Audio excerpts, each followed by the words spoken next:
نحمده ونصلي على رسوله الكريم أما بعد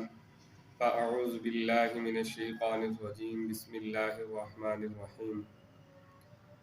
اللهم صل على سيدنا محمد وعلى آل سيدنا محمد وبارك وسلم۔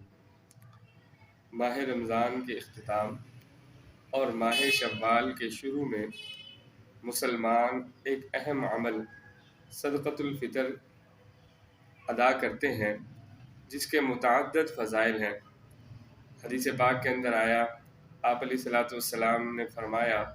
جس کے راوی حضرت ابن عباس رضی اللہ تعالی عنہ ہے، فرض رسول اللہ صلی اللہ علیہ وسلم زکوٰۃ الفطر، کہ نبی علیہ الصلوۃ والسلام نے صدقۃ الفطر کو واجب قرار دیا، اور جس کا فائدہ کیا ہے کہ طہرۃ للصائمین من الرفث واللغو،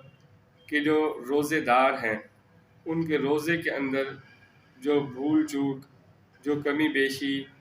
جو رفث اور لغو ہو جاتا ہے اس کو یہ پاک کر دیتا ہے۔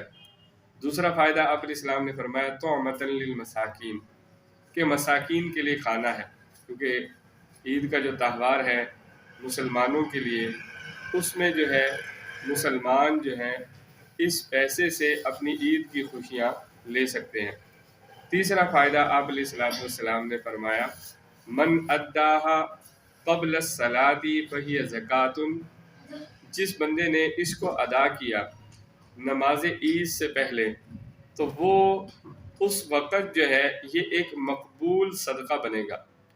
زکوٰۃ مقبولۃ،